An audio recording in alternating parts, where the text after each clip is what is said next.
ہمیں جوائن کر رہے بیرسٹر عقیل ملک صاحب, سینئر رہنما پاکستان مسلم لیگ نواز, حکومتی ترجمان ہیں برائے قانونی امور. بیرسٹر صاحب السلام علیکم, تھینک یو فار جوائننگ اس. بیرسٹر صاحب, گفتگو کا آغاز like I said, opposition leader of national assembly آج عمر ایوب خان صاحب کو اڈیالہ, اور جو کہ وہ اس ٹرائل کے لیے کی ہیئرنگ کے لیے پہنچے تھے کہ جس میں ان کو بیل بھی مل چکی ہے, ان کی اریسٹ کیا سجیسٹ کر رہی ہے اور کیا بتا رہی ہے, ان کو کیوں اریسٹ کیا ہے حکومت نے؟ بہت بہت شکریہ علیزہ صاحبہ. دیکھیں, obviously the law is taking its course, اور یہ نہیں ہو سکتا کہ جی ایچ کیو پہ جب حملہ کیا گیا ہو 9 مئی کے جتنے بھی مقدمات ہوں, اور میں تو بلکہ on the last date of hearing یا پچھلی تو میں نے تو واضح طور پہ کہا تھا کہ یہ لوگ مختلف تاخیری حربے استعمال کر رہے ہیں. کبھی ایک جو ہے وہ ایگزمپشن کی اپلیکیشن ڈالتا ہے, کبھی دوسرا ایگزمپشن کی اپلیکیشن ڈالتا ہے. It's over 130 people who been nominated, اور یہ چارج تک فریم نہیں ہونے دے رہے اپنے پہ. تو پروسیڈنگز کس طرح چلیں, 1.5 سال ہو گیا. دیکھیں, اب آبویسلی قانون نے تو حرکت میں آنا ہے. ایک طرف یہ سپریم کورٹ سے ایک اسٹے لے کے بیٹھ گئے کہ سویلینز کا ٹرائل ملٹری کورٹس میں نہیں ہو سکتا. اس کے اوپر ویریس لیگل اوپینینز بھی موجود ہیں, لیکن اس کے ساتھ سب سے انٹرسٹنگ بات جو ہے وہ یہ ہے کہ جب ڈیلیئنگ ٹیکٹکس انہوں نے پنڈی میں جو اینٹی ٹیررزم کورٹ ہے وہاں پہ آپ ریکارڈ کا حصہ دیکھ لیں, اور ریکارڈ دیکھ لیں کہ کتنی پیشوں پہ یہ پیش ہوئے ہیں, اور بیل جو ہے انہوں نے اگر حاصل کی ہے تو وہ تمام تر کیسز میں تو نہیں ہے. لیکن حکومت تو آپ کی ہے, پولیس آپ کو رپورٹنگ کرتی ہے. ابھی آپ کے پیچھے مجھے نظر بھی آ رہا ہے کہ بک پڑھی ہے ٹرانسفارمیٹیو ریئلزم کی. ریئلزم پہ ذرا بات کرتے ہیں کہ گرفتار, اور کل عمر ایوب صاحب رات میں میرے پروگرام پہ موجود تھے, وہ بیل سیکیور کر چکے تھے, اور اگر انسان بیل سیکیور کر چکا ہوتا ہے بڑے کانفیڈنٹلی اس طرح نہیں پھر رہا ہوتا کہ جہاں پہ اس کو لگے اس نے غلط کام کیا ہے اس کو اٹھا لیا جائے گا. ان کی کتنی ہی قیادت, ابھی بھی میں آپ کو یہ بتا سکتا ہوں کہ ان کی قیادت کے کتنے ہی لوگ ہیں جو 24 25 26 نومبر کے جو انفارچونیٹ واقعات ہوئے ہیں اس میں ابھی بھی وہ چھپے ہوئے ہیں. آج ہی میں ایک اور پروگرام پہ تھا, ان کے اسلام آباد کی کئی قیادت کے لوگ ہیں وہ بالکل منظر عام پہ نہیں آ رہے. تو بیل سب نے تو نہیں لی ہوئی, آئی مین جس نے بیل لی ہے, اینڈ آف کورس اگر سر میں ویسے عمر ایوب کا سوال کر رہی ہوں, لیکن آپ کی بات سے ایسا لگ رہا ہے کہ ابھی انتظار میں ہے کہ جو منظر عام پہ آئیں گے تو ان کے.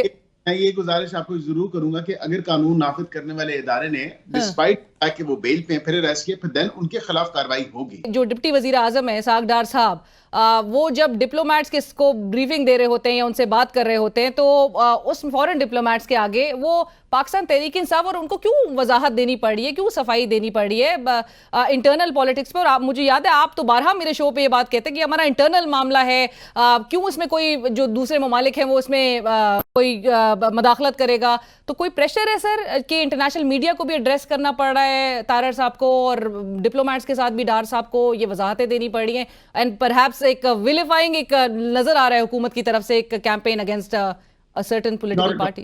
پہلی جو آپ نے بات کی کہ جو اینٹی رائٹ فورس ہے اس کی بالکل اشد ضرورت ہے, بیکاز آپ نے دیکھا کہ 5واں 6واں حملہ تھا جو اسلام آباد کی طرف پڑاؤ کیا گیا, اینڈ آف کورس یہ نہیں ہو سکتا کہ ہر 20-25 دن بعد آپ اسلام آباد کی طرف رخ کریں اور اسٹیٹ ریسورسز کا استعمال کرتے ہوئے آپ رخ کریں. And of course you use your people as pawn and as shield to then further your own political interest or political agenda جو آپ کے nefarious designs ہیں. یہاں پہ یہ بات ضرور ہے کہ اسحاق ڈار صاحب نے اور عطا طارر صاحب نے جو انٹرنیشنل میڈیا کو اور انٹرنیشنل کمیونٹی کو بریفنگ دی ہے, اس کی ضرورت یہ اس لیے پیش آئی کہ ایک تو کوئی بھی ایکسٹرنل پریشر نہیں ہے. یہ اگین let me reiterate یہ ہمارا انٹرنل معاملہ ہے, لیکن at the same time we've seen international newspapers اور بین الاقوامی جریدے تھے, انہوں نے رپورٹنگ کی, ان میں سے کئیوں نے غلط رپورٹنگ کی, حکومت کا موقف لیے بغیر رپورٹنگ کی, اور ان کے ساتھ obviously BBC Urdu is one example جس کو.